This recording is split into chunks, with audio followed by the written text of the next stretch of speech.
Depuis 90 ans, plus de 70 000 stagiaires sont passés par l'école militaire de haute montagne à Chamonix. Des stagiaires, mais aussi des instructeurs. Pour certains, ils viennent juste de mettre un pied dans l'âge adulte et leur entrée à l'école va tout changer. On était allé donc avec ma mère à l'époque chez une conseillère d'orientation. Et dans la salle d'attente, je suis tombé sur une brochure qui marquait en gros « Devenez guide et moniteur de ski à l'EMHM ». Enfin, à l'EHM à l'époque, il n'y avait pas l'EM encore. Et puis j'avais flashé sur ça, puis je me suis dit « ouais, c'est ça que je veux faire ». Il n'y avait pas grand-chose qui me prédestinait à pouvoir rentrer dans les chasseurs alpins, puisque moi je viens du sud de la France, et globalement j'avais vu la neige à la télé, quoi. C'était peut-être tout simplement porter cette tenue qui était magnifique, hein. Et puis rendre service. Je suis arrivé dans le bureau du capitaine Constant, mais à 18 ans, on sait tout, on a tout vu, on a tout fait, puis on est le roi de... Et je me suis pointé dans son bureau, il était là, à votre place, et j'avais les mains sur son bureau comme ça. À ce moment-là, je me suis dit, là, il va falloir que tu changes. Il va falloir que tu changes et que tu es chez les grands, quoi. Tu n'es plus à l'école où on te dit tout, voilà. Donc j'ai fait un demi-tour en un milliardième de seconde. Je me suis retrouvé dehors et là j'ai compris que, voilà, j'étais élevé normalement, mais voilà, j'avais deux, trois trucs que je n'avais pas encore assimilés, quoi. Et là, en 30 secondes, j'ai tout de suite compris, hein. Mais les 4 premiers mois, il y en avait régulièrement, peut-être pas toutes les semaines, mais presque qui quittaient, qui résiliaient le contrat. Eux se sentaient pris, un peu manque de liberté. Et moi, je vivais le contraire. Ça me faisait tout drôle de les entendre parler parce que je me sentais vraiment un peu plus libre qu'avant. Eh ben, en 2001, j'ai fait les tests de la SEM et en fait, j'ai fait échec. Et je me suis toujours dit que je revenais à l'école et puis finalement, 19 ans plus tard, je suis venue en tant qu'instructrice. C'est sûr que j'étais pas assez préparée et ça avait montré d'exigence en fait, qu'il fallait pas venir les mains dans les poches.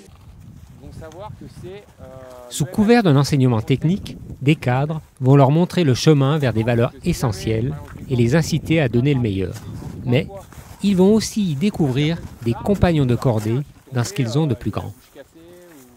L'instructeur, quand on est à la SM, c'est celui qui grimpe en tête dans une voie qu'on pense infaisable et on a l'impression qu'il marche sur le trottoir, il se promène.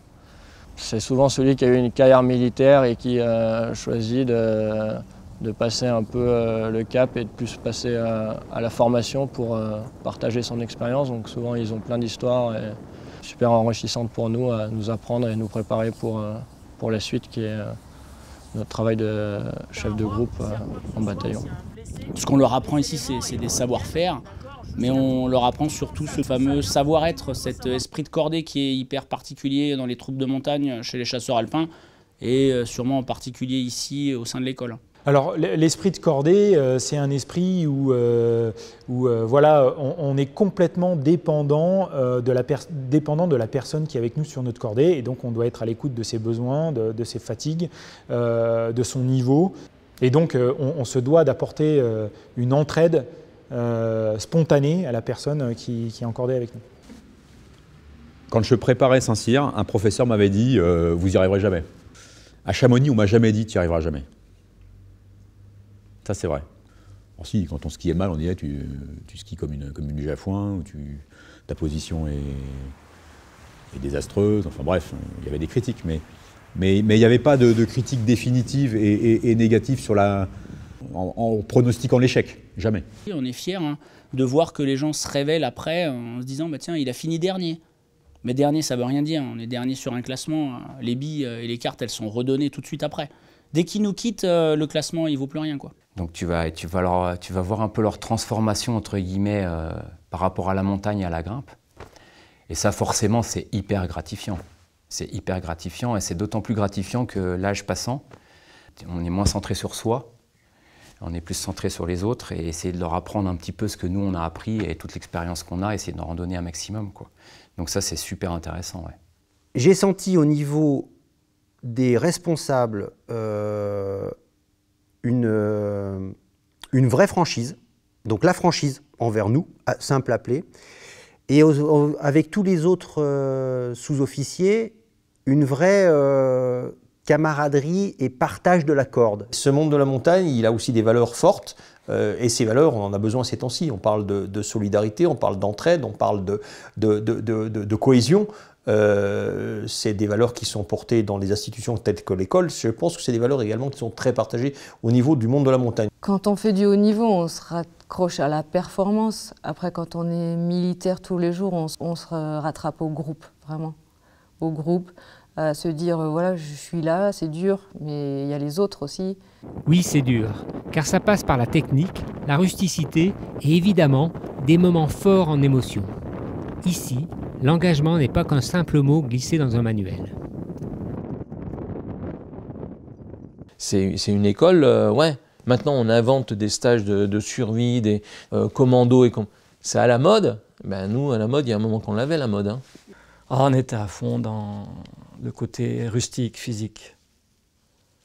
Avoir jamais mal, se débrouiller, quoique être le moins fatigué possible. À marcher la nuit, à pas dormir, à avoir faim, à avoir soif, avoir froid. Mais ça, moi, je débarquais, j'ai jamais eu faim, j'ai jamais eu froid. Je pense que l'école m'a apporté une certaine confiance en moi et une certaine conscience de mes limites. Donc c'est une belle école de réalisme et d'humilité, je pense. On ne ment pas sur la cordée, on ne ment jamais sur la cordée. Et ça, c'est une grande force de notre formation. On nous forme à la montagne, on se forme à la montagne par passion, par nécessité, par devoir opérationnel, mais la montagne nous forge là-dessus.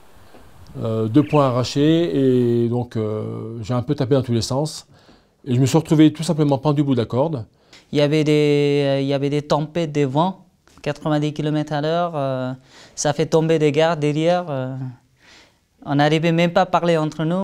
À un moment donné, ils ont commencé à évacuer les dents. Et nous, avec le groupe, on a depuis la cabine, on a fait un rappel en bas jusqu'au glacier. On est remonté dans le refuge et on a passé la nuit là-haut.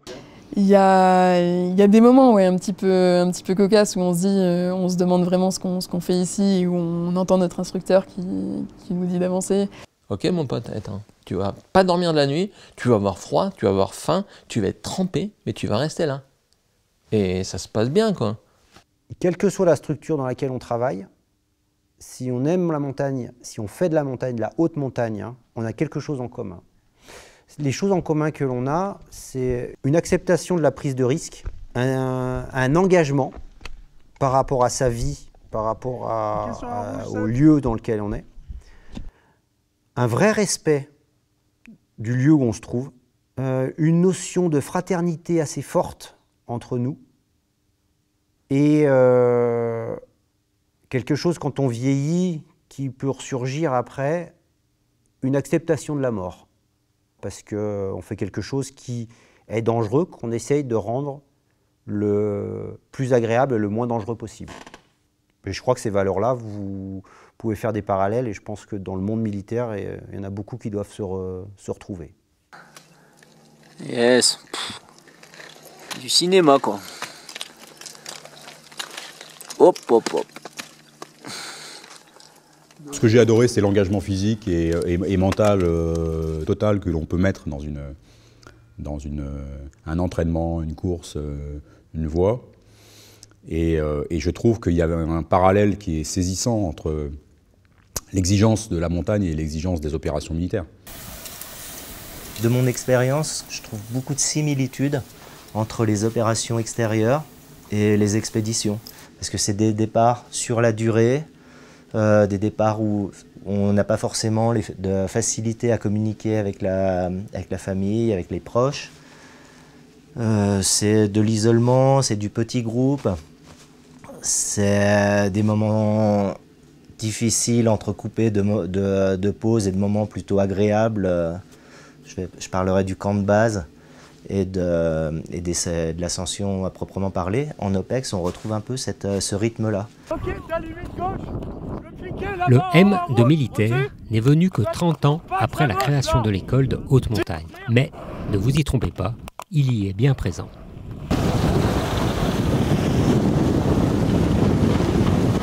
Effectivement, j'avais en tête le ski et la montagne.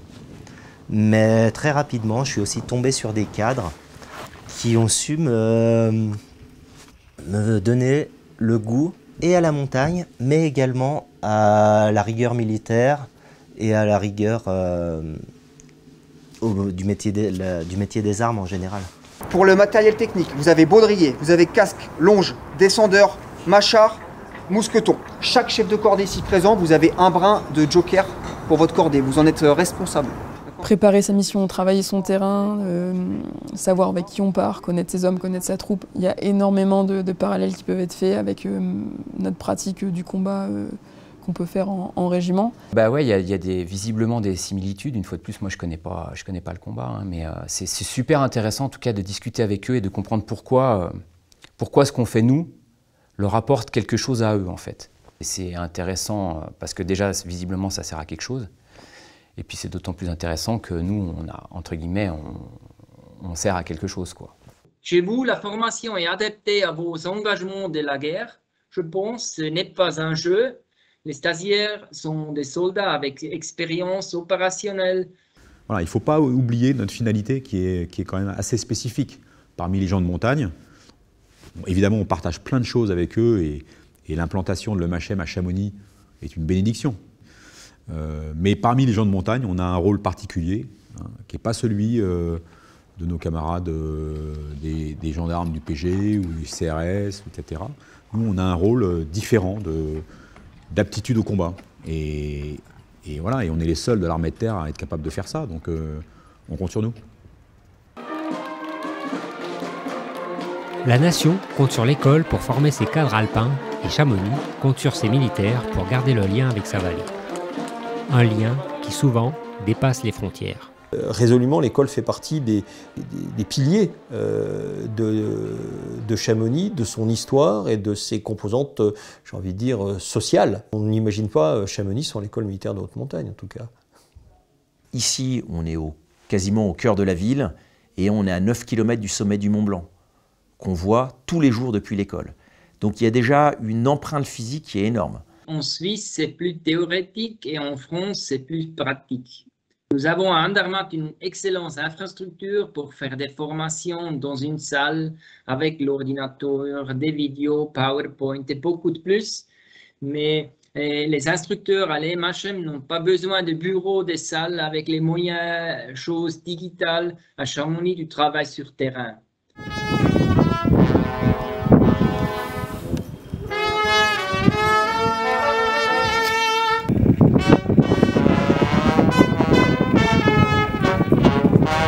Le MHM fait partie du village, doit continuer de faire partie du village et ce qui est très intéressant, c'est qu'il puisse participer à la vie du village et à travers nos manifestations et pas que ce soit une institution qui vive en vase clos dans son coin, au PECL, mais plutôt qui rayonne et plus ils viennent travailler avec nous, plus on les voit, plus ils font partie du village et ça c'est vraiment important. En tant qu'institution, la compagnie des guides et le MHM, comme le PGHM, c'est des institutions qui doivent avoir un lien fort, qu'il faut conserver, parce que je vous dis, en cas de coup dur, et quoi qu'il se passe, ça arrivera, il faut que les gens se connaissent, il faut que les gens se parlent, il faut que les gens puissent travailler ensemble, il faut que les gens puissent s'assurer ensemble, et voilà, il faut qu'il y ait cette coordination. Le MHM fait partie du cercle aussi des organismes militaires ou civils sur lesquels on peut compter en cas de grosse crise en montagne. Depuis 90 ans, l'école a fait son œuvre. Une œuvre qui perdure et qui n'aura laissé aucune génération insensible. 90 ans, c'est pas, on va dire, c'est pas à négliger, quoi. C'est toute une grande histoire.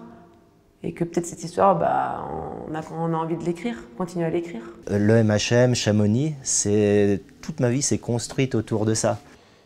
J'ai un amour sans partage pour cette école.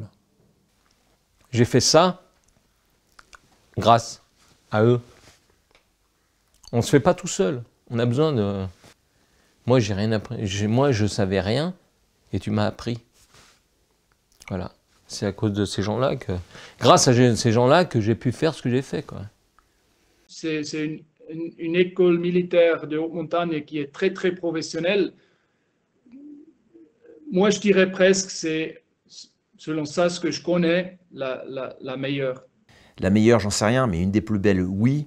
Et aujourd'hui, c'est une école qui est très reconnue à l'international. C'est une école qui a su se forger sa réputation. C'est une école qui a su se forger son histoire. Et puis c'est une école qui forge des hommes. Et je crois que tout servant à l'école doit avoir cette grande fierté de participer à un beau projet dans une continuation historique. Et si les troupes de montagne ont une certaine réputation aujourd'hui, un peu partout dans le monde, c'est en grande partie grâce à ce qu'elles ont acquis, génération après génération, à Chamonix, à l'école militaire de haute montagne. Moi, soldat de France! Moi, soldat de France! Je promets sur mon honneur! Je promets sur mon honneur! De servir de mon mieux ma patrie! De servir de mon mieux ma patrie!